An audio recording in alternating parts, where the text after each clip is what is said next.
Welcome to the Bader Hour, a citizen assembly meeting produced by Staci Gustafson of the Universal Community Project. Dan Bader connects the dots between corrupt state government, pharmaceuticals, elites, climate change, vaccinations, depopulation, and more. What you need to know to be mentally healthy in a challenging world. Hello and welcome. I'm Staci Gustafson of the Universal Community Project, a 360-degree platform for holistic community problem solving. I'm happy to bring you the wisdom of Dan Bader, a licensed clinical professional counselor and licensed marriage and family therapist.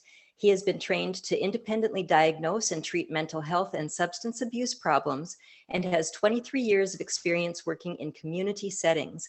He retired from the Chicago Department of Public Health in 2016.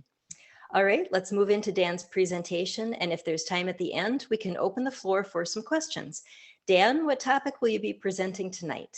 I'm going to discuss hoarding as a mental health disorder, which is in the DSM5, it was put in.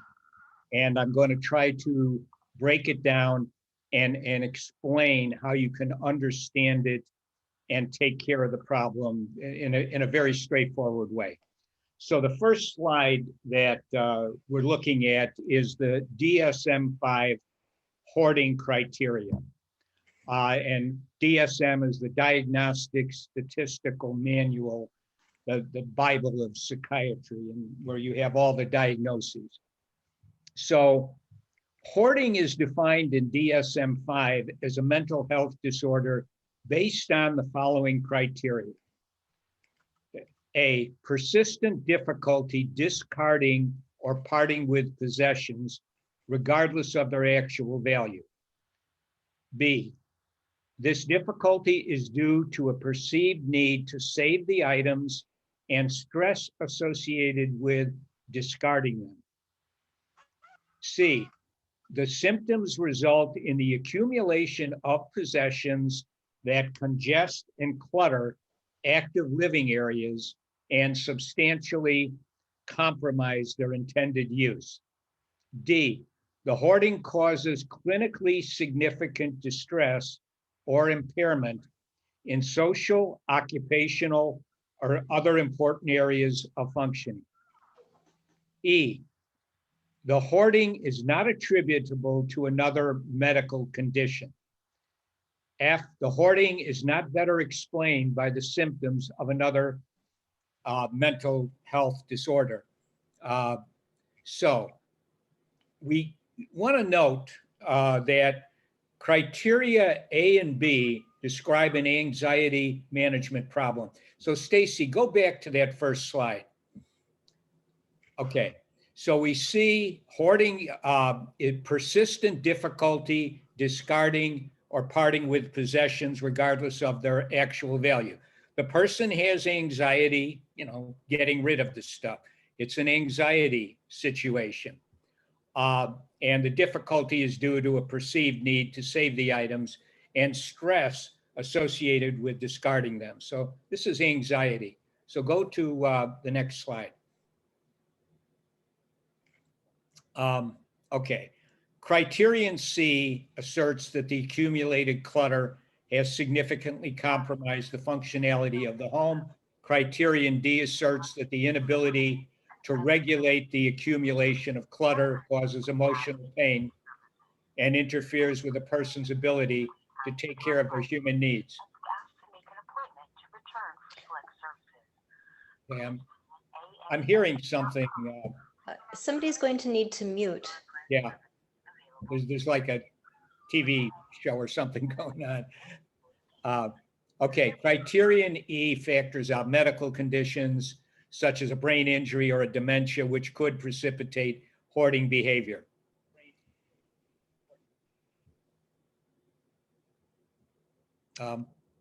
Did we take care of the sound? I'm sorry, I thought I needed to stop sharing here. Okay, yeah, it seems like it's good. Okay. Yeah, and hey Dan, since we're kind of in between, yeah, can it be any one of those criteria, or does it have to be a good majority of these? well, it basically, needs to be, well, of the criteria, it's pretty much just simply the issue of the anxiety management. In other words, the person has these items that they keep collecting and gathering, and they have this anxiety about letting it go. Now, if it doesn't, let's say that somebody does it, I don't know, they own 5 houses, and they just keep putting these items that they collect in the different houses, and you never get to a point where things are so cluttered that the houses are unlivable. So, and then maybe the person is perfectly okay, perfectly comfortable. I don't know, they're very wealthy and they can just keep doing it. You wouldn't have that as a disorder. There has to be stress that the person is feeling. There's some suffering, emotional pain, and it is also causing functionality problems, as you'll see. And I do want to say that this diagnosis of hoarding is, in a way, it's almost absurd to call this, like a special disorder that somebody has. And I'll try to explain why I feel that way. But so let's move to the next slide. Okay, so these are what they call hoarding specifiers. 1, excessive acquiring, acquisition of unneeded items or lack of space to accommodate the acquired items. This occurs in part as an attempt to attenuate, to reduce chronic emotional pain. 80 to 90% of hoarders manifest excessive acquiring. Poor insight. This occurs when decisions have been made or beliefs have been formed which support the ongoing accumulation of things. The individual believes that keeping the hoard is necessary or that it is not problematic.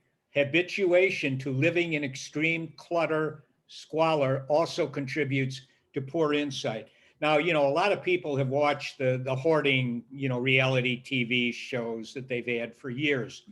And one of usually what happens is a family member or a spouse or somebody has complained about the hoarding that's going on somewhere. And the person is entering, the family member or someone and they show them entering the home. And the person goes, "Oh my God, how could you live like this? What's happened to you? This is unbelievable." Now, that's because it is something which is going to really jump in your face.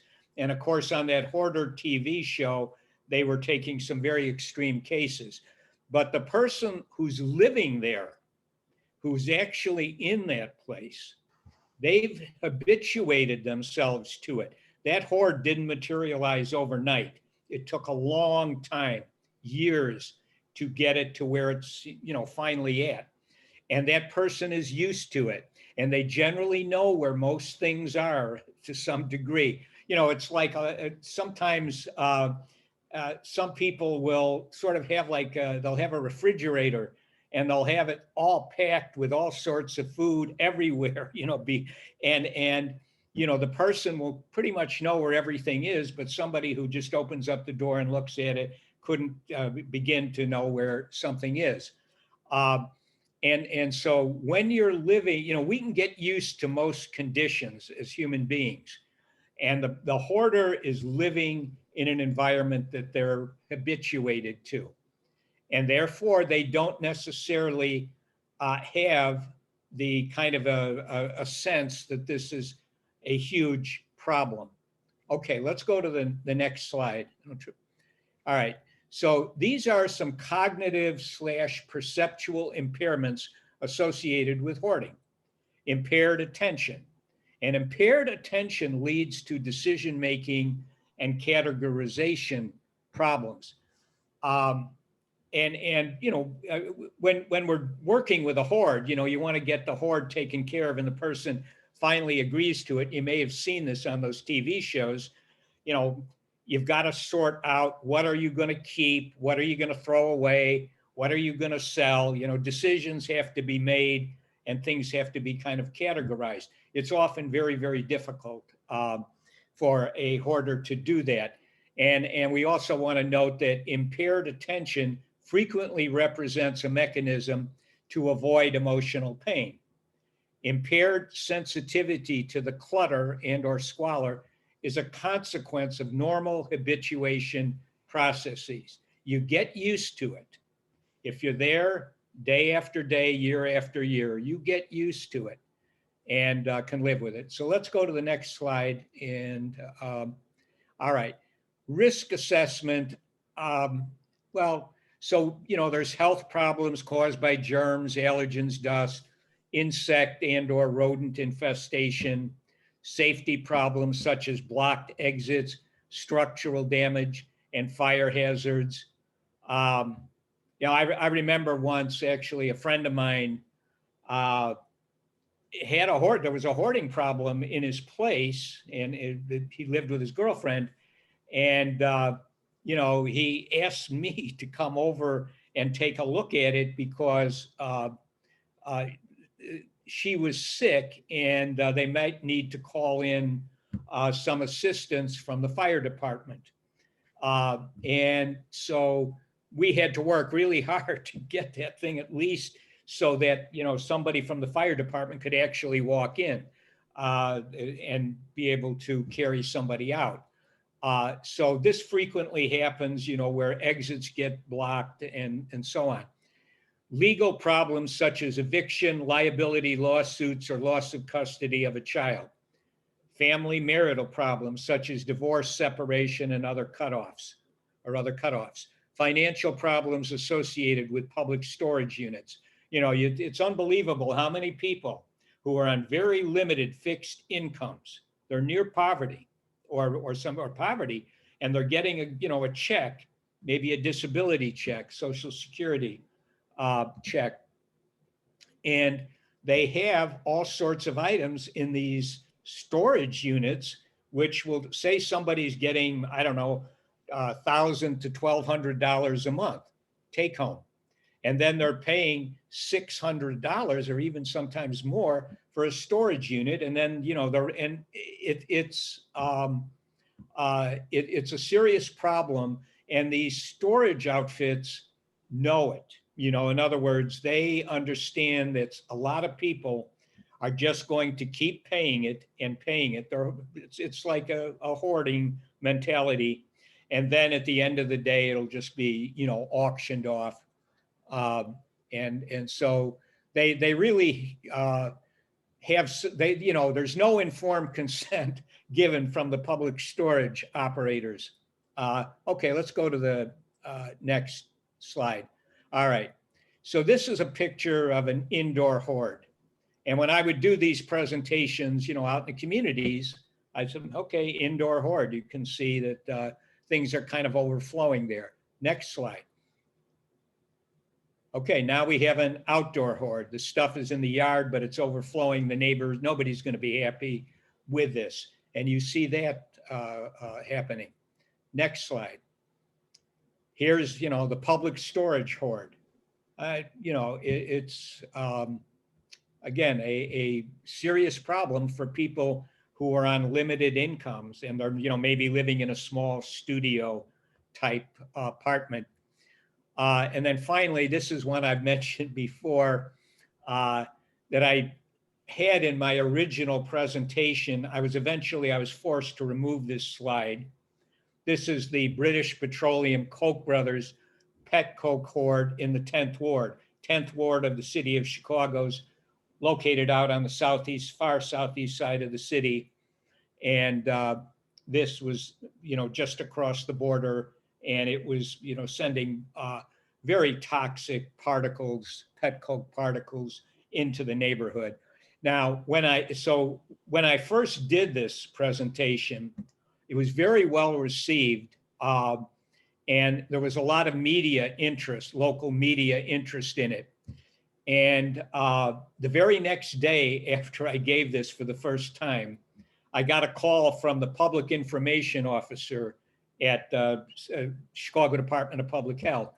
And first of all, she told me that I was not allowed to speak to any media sources. In other words, don't say anything to anybody, just refer it to me. Then she said, what did you say about the Petco cord slide? That's all she wanted to know, nothing else. And it was a, right in your face, my face, example of what the priorities of the city of Chicago are. And at that time, Rahm Emanuel was the mayor. And, anything that in any way challenge corporate interests, you can't go there.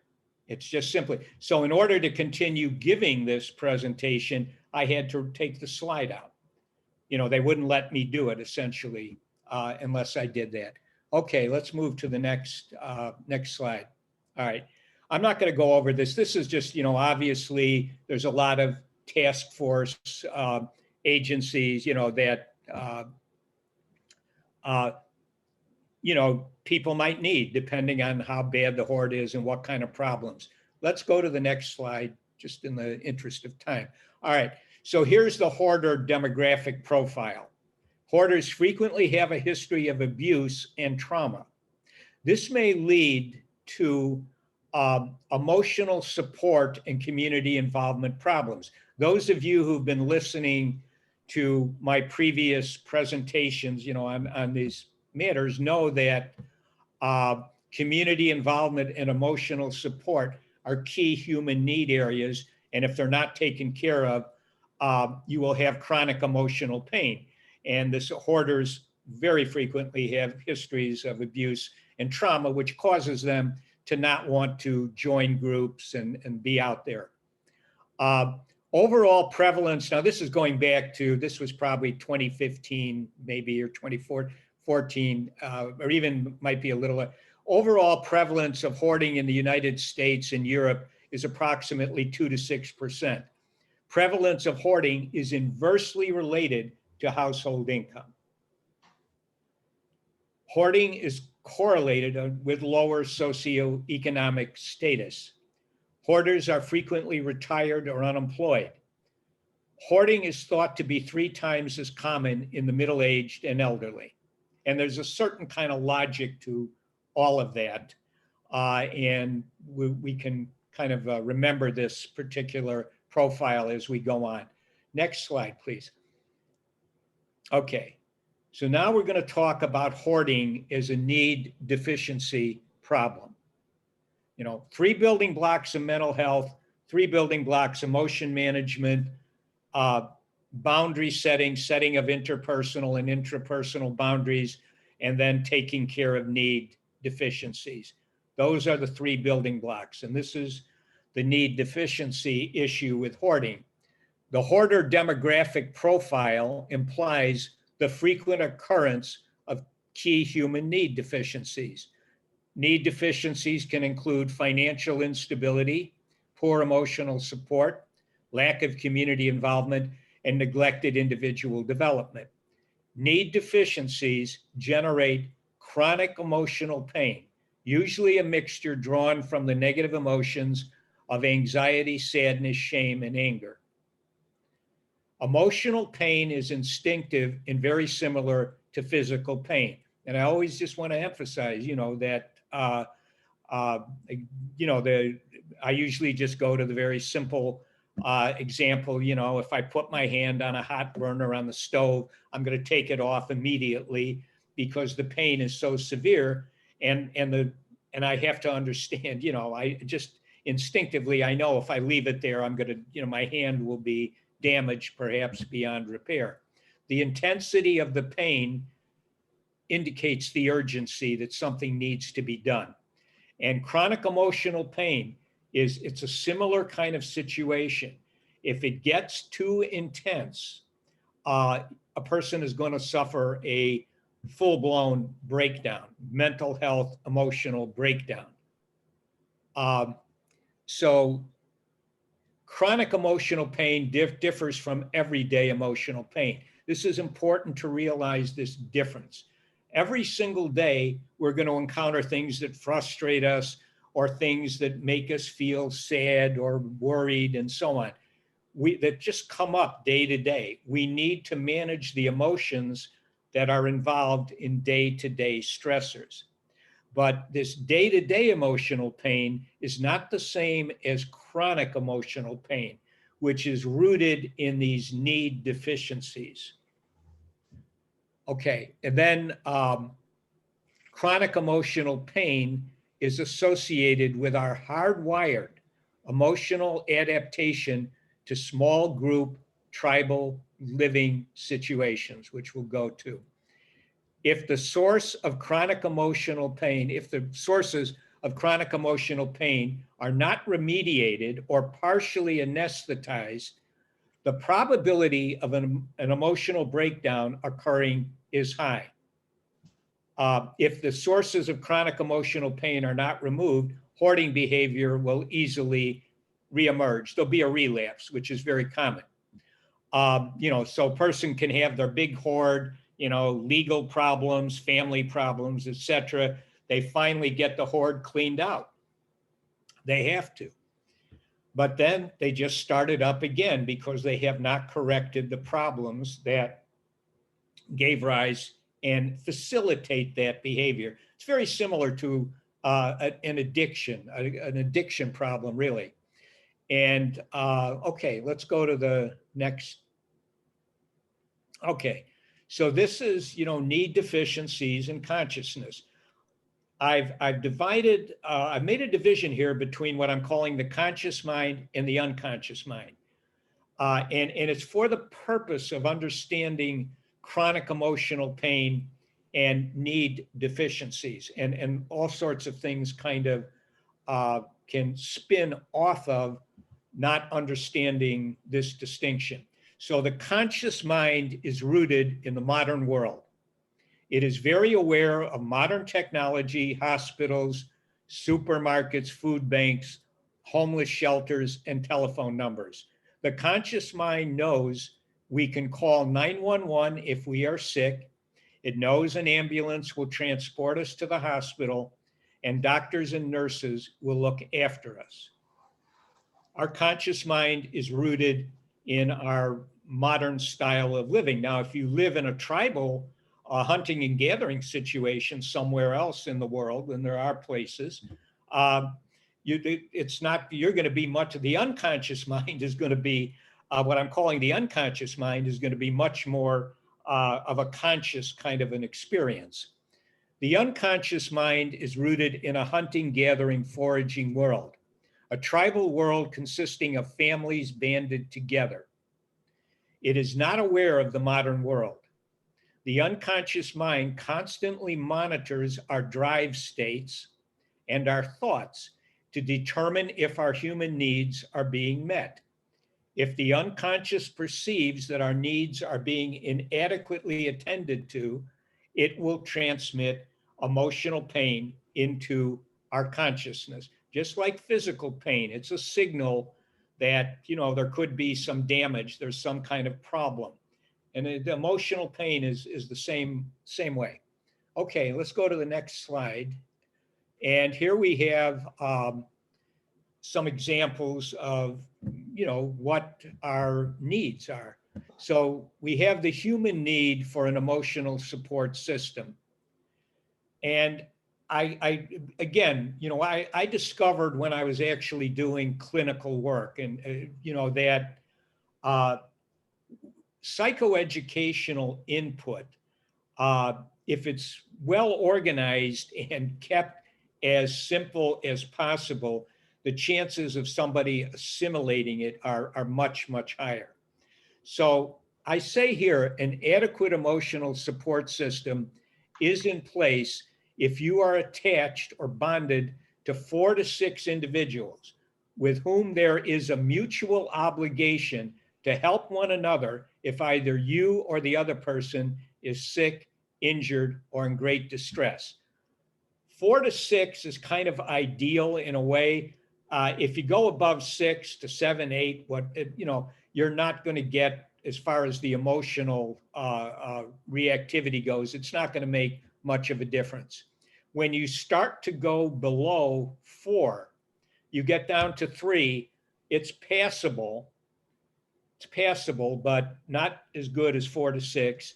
And when you get down to 2 and 1, it becomes a real problem. And obviously, if you go to 0, you're completely kind of isolated in terms of that mutual obligation to help one another type of relationship. The person will probably break down. Now, the breakdowns can be prevented, obviously, to some degree by using drugs, using alcohol, taking a lot of psychiatric medications, which are just, they're drugs. That will cut down on the emotional pain and, prevent a full-blown breakdown from occurring. Sometimes even that won't do it. But so people need to understand you need this emotional support. And I say the unconscious mind does not care who is in your emotional support system. Any combination of significant other, family members, friends, and associates is acceptable.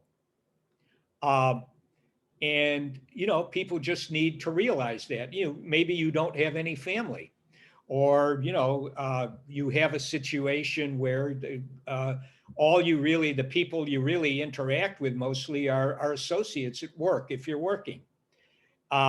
Those associates at work can be a very key part of an emotional support system. Friends, it really doesn't matter. Even if you want to, you could count a dog or a cat as emotional support, maybe as a half. But the thing to understand is you have a responsibility. If I impart this to you, when I was working with a client, I'd say, okay, here's what you need to know, understand. And then it's up to you to make sure that you have these people in your system. Maybe you're married or you're living with a partner, you have this one person and, you feel kind of comfortable with that. And you've been traumatized. You don't like, many situations where you're going to be mingling with people. You have to understand one isn't going to do it, even because the unconscious mind is doing one.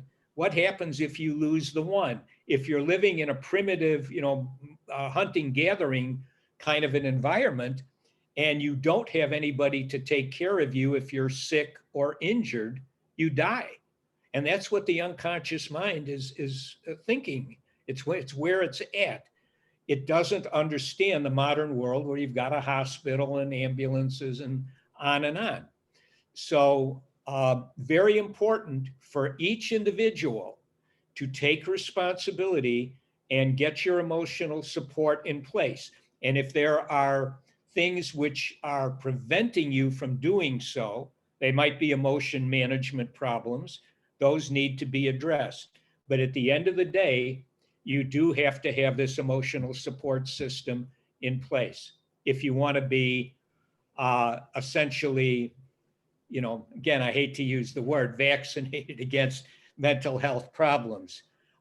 So let's move to the next slide. All right. And here's the human need for community involvement. And probably the two key ones in addition to the financial one, but so human need for community involvement. Community involvement is in place if you are a contributing member of a group cooperating together in order to achieve a goal or carry out a mission.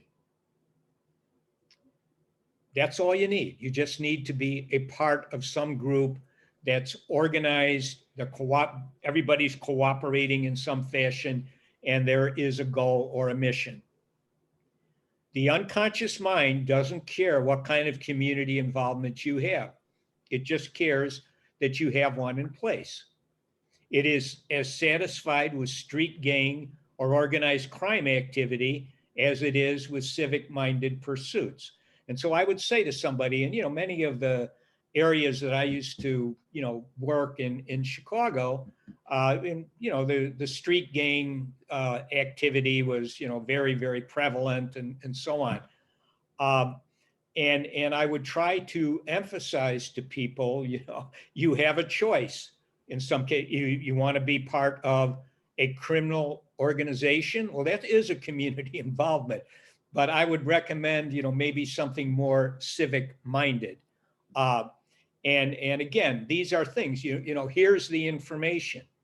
Here's, I'm trying to educate you, and then you need to, be determined to make sure you have a community involvement. And anything that's holding you back, maybe you need to work on shame management, anxiety management, anger management, et cetera, because that's preventing you from fitting in with a community involvement. We need to work on that. But it's really important. This needs to be in place. And then finally, and clearly in a hunting, gathering, foraging type group, you're born into it. That's it. You've got it. And you're going to either be a cooperating member of that group, or they will basically exclude you, which is a death sentence, or in some situations, they'll actually execute you if you're not able to do your part. And so the unconscious mind is there. As far as the unconscious mind is concerned, if you don't have a community involvement, it's going to give you some pretty hefty emotional pain. And usually that's going to be a combination, most commonly, but it could be others, combinations, usually a combination of anxiety and shame. Okay, let's go to the next slide. All right, so 3 outcomes that result from chronic emotional pain is very important. There's 3 things. One is you're going to get that emotional breakdown. A full-blown breakdown means you end up, if you're lucky, in a psychiatric unit. It could result in a suicide. It could result in incarceration because you break the law as you're falling apart and breaking down, making very poor decisions, doing very impulsive things. You may ruin people who you've been associated with who could give you emotional support. So you don't want to have an emotional breakdown. And most people instinctively know that that is a horrible way to have to go. It's very, unpleasant, obviously. The second outcome that results from chronic emotional pain. In other words, you don't have financial stability, you do not have adequate emotional support, community involvement, and you're not improving yourself as a person.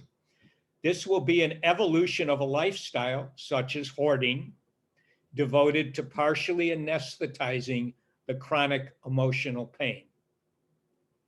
Hoarding, again, is very, very similar to, a drug addiction.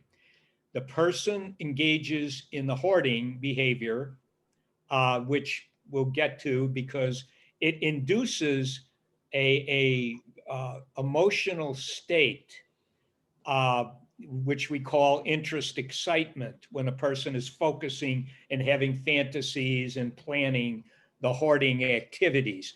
And that emotional place, that interest excitement state, will drown out most negative emotions. Kind of like watching TV. If you're watching something you're interested in, that will temporarily remove maybe the emotional pain you're feeling because the interest excitement comes in and overrides it. And then we have the final one, which is this is the way to go. The remediation of the need deficiencies that generate the chronic emotional pain. That's much better than having a very problematic lifestyle or having a full-blown emotional breakdown. So, those are the 3 outcomes that result from chronic emotional pain, which is generated by the need deficiencies, our human needs that we have, and they've got to be attended to. Okay, next slide. Now we go to hoarding as an emotion management problem. So hoarding problems are mediated by the maladaptive management of interest, excitement, and anxiety. Interest excitement, as I just stated, can anesthetize emotional pain. Feels good, interest excitement. Anxiety leads to the avoidance or escape from emotional pain. So these are two emotions which can remove emotional pain. The interest excitement will override it if it gets ascended. The anxiety will cause a person to avoid or escape things that are emotionally painful. Obviously, some activities which produce interest excitement can also be conceptualized as avoidance escape behaviors. You know, I mean, if, you know, let's say somebody has a gambling addiction. The gambling itself is very, very interesting and exciting. It's unpredictable. It's kind of, there's always a little bit of novelty going on. And it's just a way of avoiding emotional pain. Not that there's anything wrong with, you know, game playing, et cetera, but people need to understand that interest excitement is also a way of escaping from unpleasant emotionally painful things or the pain itself. Once a hoarding pattern of behavior has been established, the maladaptive management of sadness and or shame can constrain the implementation of solutions to the problem. So again, you know, so for example, if somebody is not able to manage shame, and shame is an emotion that, you know, wants us to hide out and kind of stay away from people. But the problem is that chronic emotional pain is caused by not having community involvement or an emotional support system. So if you letting shame keep you away, you don't want to be embarrassed, you don't want to be humiliated in a group, how are you going to, you know, have a good community involvement? And again, the three building blocks of mental health, you know, that framework, all of it has to be taken care of. You have to manage the emotions adaptively. That makes it a lot easier to get your needs taken care of, but those needs do need to be taken care of. You can't make modern world decisions which aren't going to work well with the unconscious mind, such as, I don't like people, I've got an income, you know, and I can always go to the doctor and so on. So let's move to the next slide.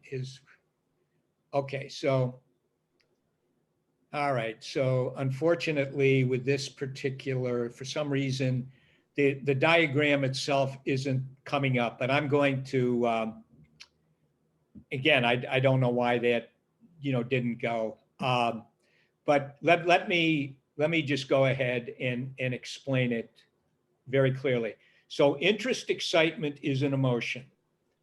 And I say interest excitement out of respect for one of the earliest emotion theory psychologists, a guy named Sylvan Tompkins, who was I think he was at Princeton University, and he did his research back in the 50s and into the 60s. And he always, so, you know, he would describe emotions as from a low intensity to a real high intensity. So, you know, instead of, you'd have anger, and then you'd have rage, that type of thing, or irritability, rage. I just do interest excitement out of respect for Sylvan Tompkins. And so interest excitement, if you think of it this way, there are three things which will trigger the interest excitement. And in the psychology world of, you know, emotions, sometimes the term recruitment is used. So certain stimuli will recruit the energy, the emotion of interest excitement. What are those things that bring it on? One is novelty. So anything that's novel or new generally will bring on interest excitement automatically. let me, let's look at this, let's explore it. Drive states are drives. We have hunger drives. We have drive of thirst. We also have sex drive, a drive, I think it's fair to say, for affection. And so any drive state that is not being taken care of, something is needed. This will recruit interest, excitement, emotion. That's the emotion that's going to do something about the drive. And we also want to include any acquired addictions. Once you have an addiction, it becomes very similar to one of these physiological hardwired drives that we all have. So, and then finally, goals. Things we really want to accomplish in life. That will bring on interest, excitement, and the ability to plan. Interest, excitement it's also the emotion. You see it in many species, all these emotions, you can kind of see them in other species, if you look at a cat, for example, cats are hardwired predators. And so, when they're kind of stalking or, watching, they have a very good level of interest, excitement that's being managed quite well and quite effectively. So predatory behavior usually is going to be, it's interest, excitement, energy that's recruited. And then we have to understand that interest, excitement itself, what does it want us to do? It wants us to acquire something. Let me get it. Explore something. Let me see what's going on. It's a very, very important emotion, and it feels good. It's reinforcing. It makes us feel good, unlike, say, sadness or shame, which don't feel very good. The reason that it is so reinforcing is because if we're going to take care of our physiological drives, most basic needs we have for survival, we need to be very attentive to, taking care of it, seeing that it's the items we need are obtained. And it gives us interest, excitement. And I'm so sorry, I wish I had the diagram there. It's been in other presentations, but it gives us two thoughts to accompany the urge for the action. One is that whatever it is we're focusing on with our interest, excitement, energy seems to be all good, all important, or all necessary. And the other thought is that we lose a concern for consequences, like, I don't care, I'm going to go for it. I'm going to roll the dice here. The kind of thoughts people have, or just, I'm just going to do it. Sometimes you can call this the Nike emotion, just do it. And so we have the thoughts and the action, and we have certain stimuli. This is how all of the emotions operate. There's stimuli, things that trigger, recruit the emotion, and then the emotion has an action that wants to be carried out, and we have thoughts that accompany and facilitate us taking the action. So here I say, and I've kind of gone over it, but interest, excitement is the positive emotion we feel when we are focused on accomplishing a goal or acquiring something we desire. Interest less intense, excitement more intense. The emotion energizes us to acquire or explore the object of our attention. It's triggered by drive, states, goals, novelty. Like I said, I should have just looked at it. Generates automatic thoughts that the focus of attention is all positive, all important, or all necessary. Generates automatic thoughts which disregard or minimize the potential negative consequences that can follow interest, excitement generated actions.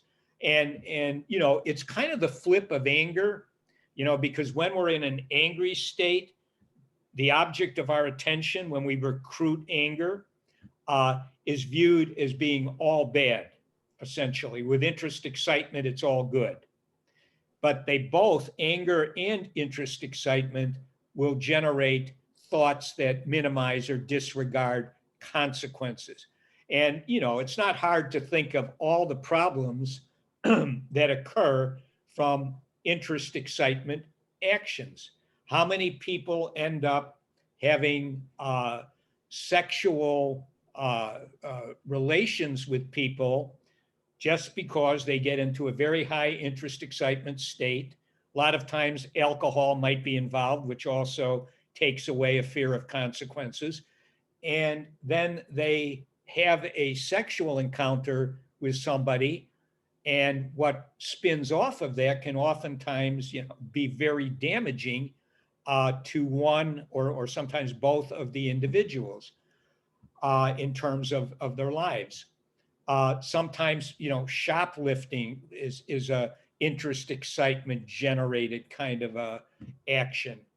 So there's many things that can happen off of interest excitement that will get you in trouble. Maybe you have a problem, you know, like say nowadays, you know, you have a shopping addiction. You use those credit cards too often because the interest excitement tells you to get whatever it is, buy it, rack up the debt, and don't worry about the consequences, you know, when you're doing it. So interest excitement does need to be managed very carefully, but it's a very positive kind of an emotion. Let's see what the next slide is. Okay, so when we're going to take an interest excitement timeout, just like if you were doing an anger timeout, you have to take sufficient time for the anticipatory excitement / enthusiastic arousal to subside.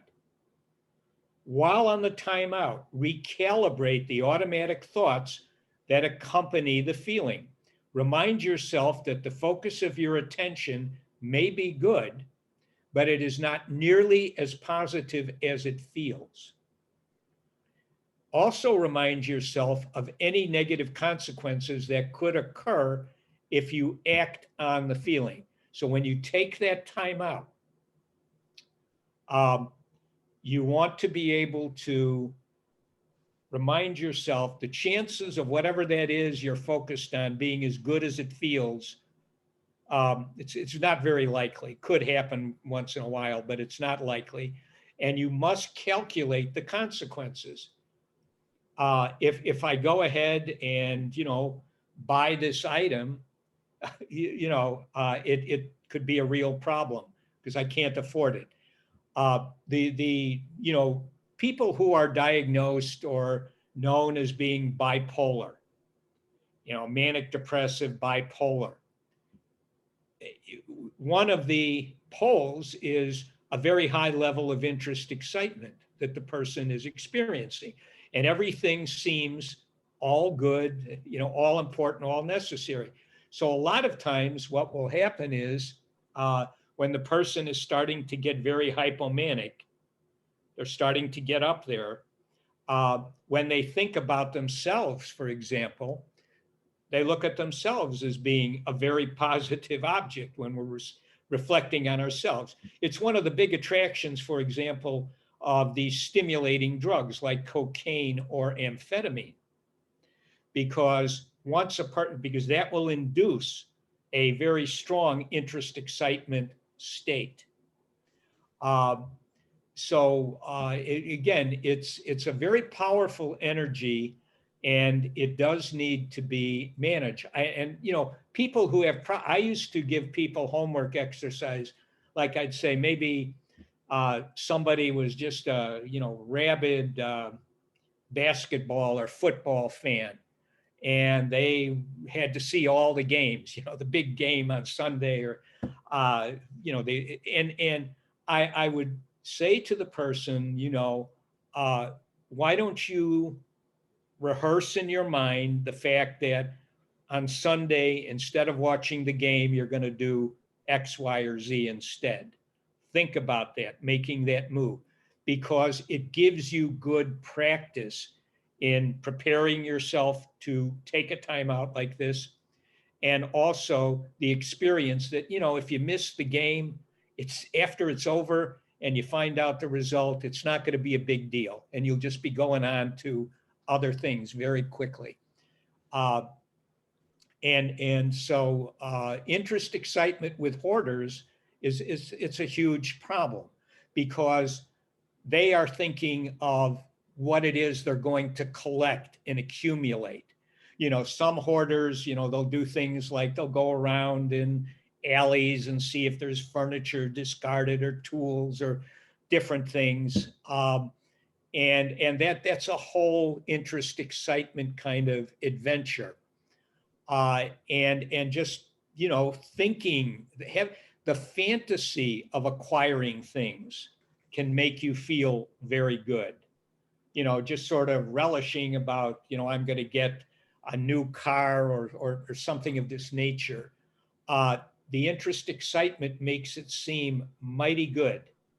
And a lot of times people will, you know, nowadays, because we have, you know, Amazon and all these shopping internet sites, people will sometimes, you know, just go ahead and spend a lot of time looking at items they might like to buy or they're contemplating that they could use or need. And it keeps the interest excitement kind of going. So let's go to the next slide. Okay, so this is, you know, unfortunate, really, and then go to the next one.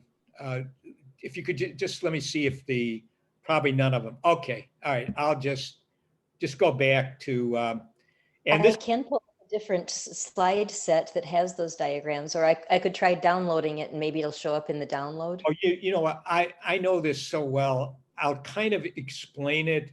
And anyway, and you know, again, the hoarding actually, you know, because of my own difficulty in getting these things screen shared with this computer, you know, I was actually going to use a different version than this, but let me go to talk about anxiety, which is the second emotion that hoarders have a problem with. And anxiety is just simply, again, like all the emotions, there is something which triggers the emotion. And for anxiety, it is a threat of something. And what does anxiety want us to do? It wants us to avoid or escape the threat. Very straightforward. It gives us two thoughts to facilitate the escape avoidance kind of an action. It basically gives us the thought that whatever the threat is, it's a huge nightmare. Very, very bad. And the other thought it gives us is what we call an inefficacy thought. It's a thought that you can't cope with it. It's too much for me. I can't handle it. Overwhelming. So it's a nightmare. It's overwhelming. You can't handle it. Therefore, maybe the best thing for you to do is escape or avoid it. So anxiety is the emotion we feel in response to future threats. Anxiety urges us to avoid or escape the threat. It generates automatic thoughts of potential catastrophic outcomes in a belief that a bad outcome would be unbearable. This emotion wants us to avoid or escape a threat. It wants us to err on the side of safety. When we decide to avoid a threat, we usually experience immediate relief. The avoidance is reinforcing. So let's see what the next slide is. That's probably the timeout. Yeah. So let me go over this, the anxiety timeout. And when you take an anxiety timeout, there are two different things you have to consider. You have to consider whether the threat you're focused on is avoidable or not avoidable. And if it's avoidable, say I commonly would use an example of somebody has a job interview scheduled. They need, they would need to get a job to get some income, take care of their financial needs. And yet they're having a lot of anxiety about going to the interview because they're afraid they're going to get hit with some pretty strong emotional pain, shame, embarrassment, or perhaps, they're going to be just rejected by the boss or the person who's doing the interview. And so the person decides they're going to avoid it. Now they can do that. They just can make a decision. I'm not going. And that's a bad call. And in anxiety management, that's the kind of situation that you want to try to correct, because actually you did need to go to the interview, and you need to go to interviews in order to get hired and earn some money. But the person makes a bad call. That would be considered, if that kind of thing is going on, that would be an anxiety disorder. Some people will have, they'll have anxiety about going outside. And so they, agoraphobic, they just stay in their home. That's a bad call, to decide that you're not going to go out of your place. And a lot of anxiety management strategies will be dealing with this kind of situation. And usually what you have to do is you have to mentally rehearse being in the situation where the threat is there, and imagining yourself being able to deal with it, having a script. In the job interview situation, it would just be, if you get signals from facial expressions, or the interviewer is looking at their watch, and you want to be prepared in that kind of a scenario to be able to again stand up, thank the person for giving you the interview, and maybe shaking hands and then leaving. You want to see yourself being able to do that when you're getting the rejection, and it's actually happening. And so then, by rehearsing it in your mind, it makes it much more likely that when you're in the real world arena, in the real situation, you'll be able to do it. And actually, in that kind of a situation, the person who is able to maintain their calm, their dignity, in that sort of a situation, it's usually going to be beneficial for their self-esteem if they've had that scenario in their mind. Wow, I did pull it off. I can deal with this. I actually, see, I don't have to imagine anymore. I don't have to go with the anxiety generated automatic thought that I don't have the capacity to deal with the threat. That's what's really needed in that kind of situation, that anxiety situation where something is avoidable. The other kind of situation is where you have a threat that you really can't avoid. There's no getting away from it. And a lot of times it will be, it's still going to be the same anxiety, the same emotion. And it's going to be, this is a nightmare and I can't handle it. It's just too much for me. I don't have the coping capacity. And I like to use the example, kind of common, where you're having some sort of a problem. I would say, I'm having gastrointestinal problems. I'm having, pain in my abdomen, and it's just not going away no matter what I do. Maybe I have cancer. In our culture, in our society, that's a common kind of thought. And of course, you have to go and find out. You've got to go to the diagnosis, and that's similar to what I just said. But if you actually have cancer, you've got it. That's something you really can't get away from, right? I mean, you can do what you can to get past it, but it's there. there isn't any real escape from the condition. And in that situation where you cannot escape, you then have to, similar to the other situation, but since there's no avoidance, you can't make a call to avoid something, even though it's maladaptive. You don't have that option. So what you have to do in the, you've got cancer situation, you need to be able to see yourself, you did overcome the anxiety of going to get diagnosed. You got the diagnosis and the doctor is telling you, I would say, if it was me, the doctor would be saying, I'm really sorry, Dan, but you do have cancer and I don't know, it's, grade 3, grade 4, so something that doesn't sound very good. And I have to be able to imagine that scenario in my mind. And then how am I going to respond when I'm there in that setting? And how am I going to deal with it in my mind at all times? And I might, what sometimes people can do is they can go, I'm going to deal with this the best I can. I hope I can, beat it. But I'm going to set an example for my loved ones of this is how you handle it. This is how you do it.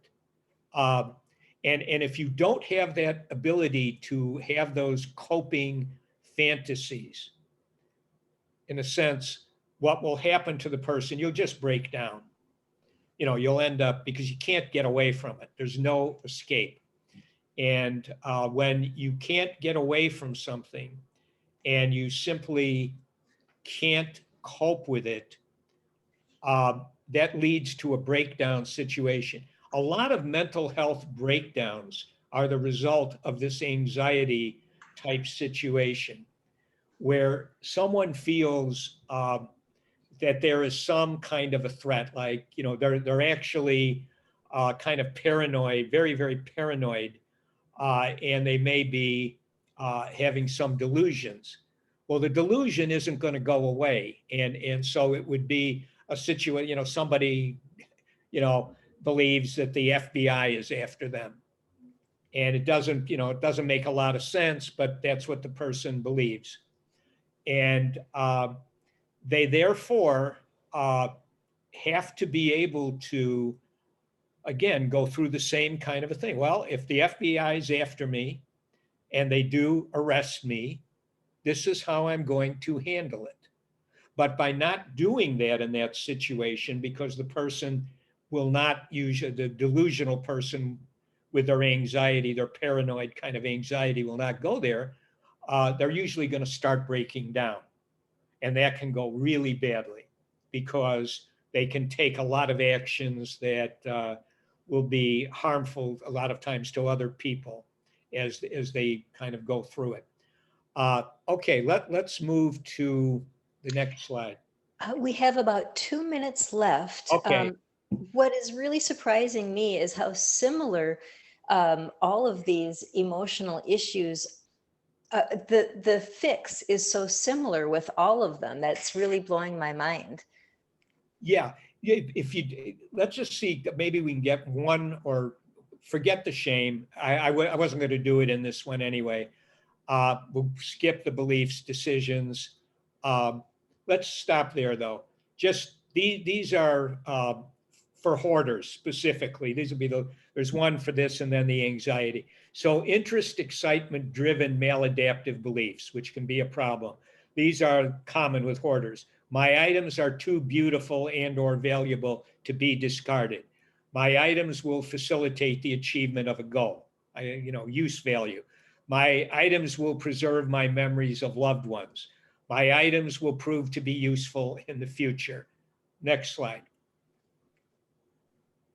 Okay, these are the anxiety. And again, with hoarding, the two key emotions that must be dealt with are interest, excitement, and anxiety. So let me just give you, and then this will do it. So these are the common kind of anxiety-driven maladaptive beliefs. It is not tolerable to make a mistake or fail. It is not tolerable to make a wrong decision.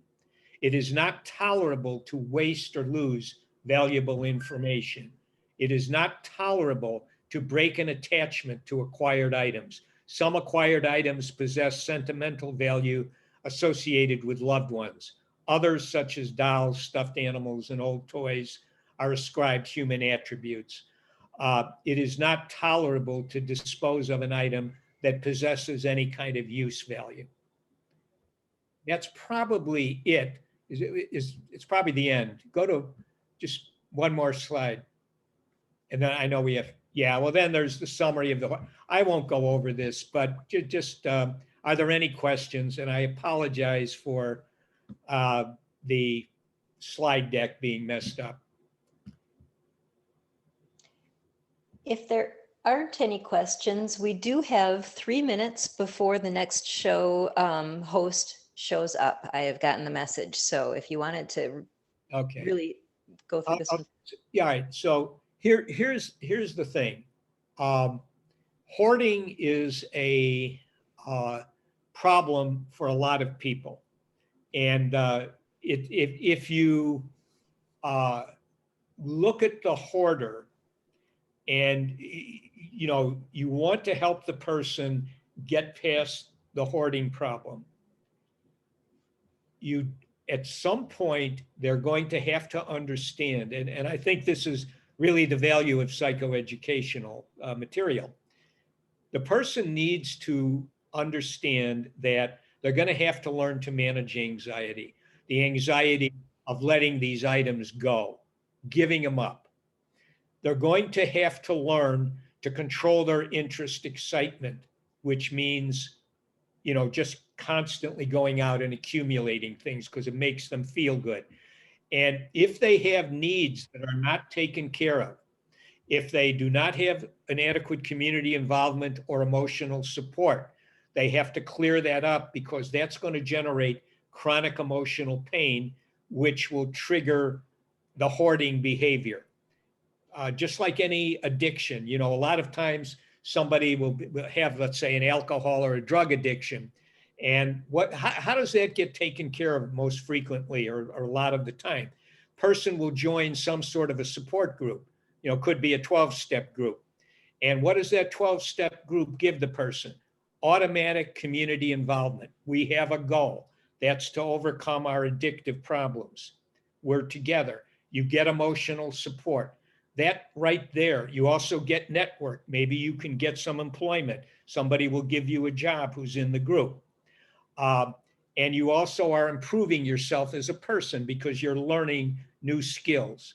And so that's why 12-step groups and other kinds of groups can be very, very useful. And they do have them for hoarding. There are hoarder groups which take that kind of an approach. But what's oftentimes, but if a person doesn't want to be in a group, let's say a support group, and they just get their hoard cleaned out, $5,000, $10,000, to get the whole place cleaned out, then they'll just start right up again, just like somebody can, start up an addiction after, they dry out or they get some, intensive treatment. So it's very important to have this kind of psychoeducational knowledge in order to take care of a lot of these conditions. That's it. I think I've kind of summarized it. And again, next week, I'll get going a little bit earlier. So in case there is a problem with the slide deck, I can get that attended to. And again, Staci, thanks a lot for helping me out. Thank you so much, Dan. That was wonderful. And it brings more of the pieces of the puzzle together. It's amazing how similar all of the issues and cures are. Thank you very much for that. And to our audience, please come back every week to learn how to connect more of the dots in this vicious cycle of corruption and how it relates to your mental health and quality of life.